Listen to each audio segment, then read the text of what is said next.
بسم اللہ الرحمن الرحیم۔ وزن اور بحر کو سمجھنے کا آسان طریقہ۔ ہم جانتے ہیں کہ بحر ایک بہت ہی پیچیدہ مسئلہ ہے۔ شاعری کرنے کے لیے بحر کا جاننا ضروری ہے۔ آج ہم آپ کو انتہائی آسان زبان میں انتہائی آسان کلیے کے ساتھ بحر سمجھائیں گے۔ شاعری میں وزن ریڑھ کی ہڈی کی حیثیت رکھتا ہے۔ محض ردیف اور قافیہ پر مشتمل جملہ شعر نہیں کہلا سکتا۔ میں آج ایک آسان پیرائے میں آپ کو وزن کو سمجھنے کا طریقہ بتاتا ہوں۔ وزن کا تعلق آواز سے ہے۔ ہم جو بھی لفظ بولتے یا لکھتے ہیں وہ ایک مخصوص آواز رکھتا ہے۔ آواز بنیادی طور پر صرف دو قسم کی ہوتی ہے۔ جتنی بھی آوازیں ہیں دو قسم کی ہوتی ہیں۔ ایک کو ہم چھوٹی آواز کہہ سکتے ہیں اور دوسرے کو ہم بڑی آواز کہہ سکتے ہیں۔ چھوٹی آواز کو ایک سے اور بڑی آواز کو دو سے ظاہر کر سکتے ہیں۔ جو لمبی آواز ہوتی ہے اسے بڑی آواز کہہ لیں۔ اب مثال کے طور پر کوئی بھی لفظ لے لیں۔ چلے ہم یہی لفظ لے لیتے ہیں وزن، تو ہم اس لفظ کو ادا کرتے ہیں تو ہمارے منہ سے دو آوازیں نکلتی ہیں، وز اور نہ۔ وز یہ دو حروف پر مشتمل ایک آواز ہے جسے ہم لمبی آواز کہہ سکتے ہیں۔ اسے ہم دو سے ظاہر کر لیں۔ نہ یعنی کہ نون ایک ساکن حرف ہے جس کی آواز ادائیگی کے وقت نہایت مختصر ہوتی ہے، اس لیے اسے ہم مختصر آواز کہیں گے، اس لیے اسے ہم ایک سے ظاہر کریں گے۔ کچھ لوگ ایک اور دو علامات سے کنفیوز ہوتے ہیں۔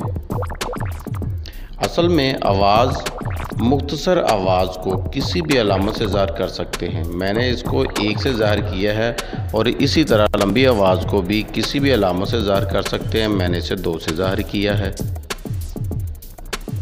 آپ مختصر آواز کو مائنس اور لمبی آواز کو ایکول ٹو سے ظاہر کر سکتے ہیں، یعنی کہ ہیش اور پھر دو ہیش ظاہر کر سکتے ہیں۔ اس طرح بھی کر سکتے ہیں۔ مقصد مختصر علامات سے پہچان ہے۔ آپ علامتی طور پر کوئی اور پہچان بھی رکھ سکتے ہیں، یہ آپ پر منحصر ہے۔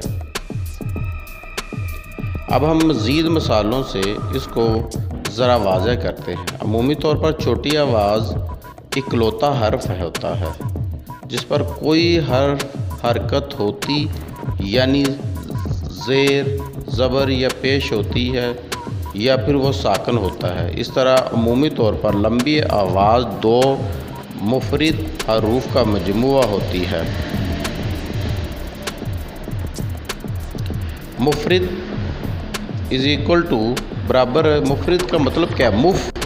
یعنی کہ دو، رد یہ بھی دو، یعنی دو لمبی آوازوں کا مجموعہ، اسے ہم دو دو کہہ سکتے ہیں۔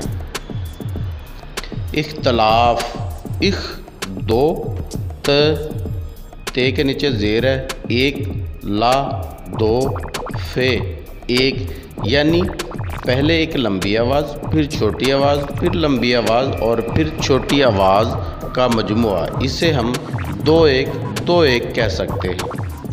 شیر دو، رے ایک لمبی اور پھر مختصر آواز کا مجموعہ، اسے ہم دو ایک کہہ سکتے ہیں۔ ردیف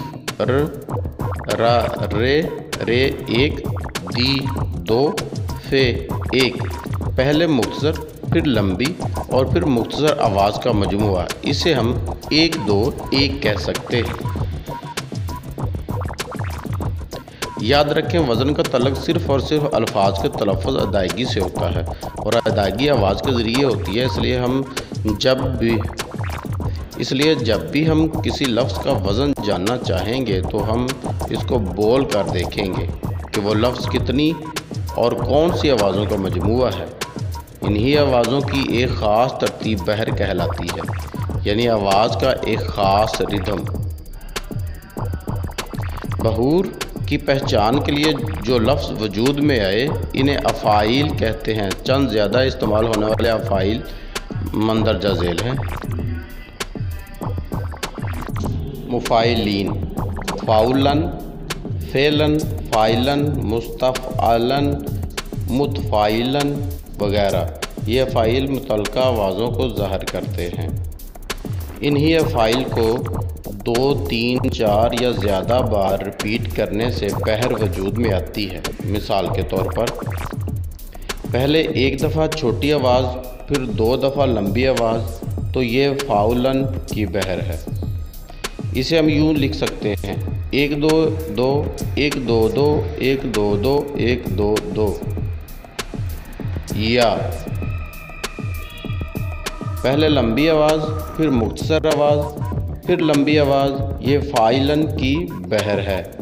اسے ہم یوں لکھ سکتے ہیں 2 1 2 2 1 2 2 1 2 2 1 2۔ تو ساری بحور آوازوں کے ایک خاص ردھم اور ترتیب سے وجود پاتی ہے۔ مفاعلن کی بحر 1 2 2 2 1 2 2 2 1 2 2 2 1 2 2 2۔ فعلن کی بحر 2 2 2 2 2 2 2 2۔ امید ہے اس وضاحت کے بعد آپ لوگ بآسانی کسی بھی لفظ کا وزن تلاش کر سکیں گے۔ Hey there. Subscribe to my channel and also press this bell icon. اجازت، اللہ حافظ۔ Hey there. Subscribe to my channel and also press this bell icon.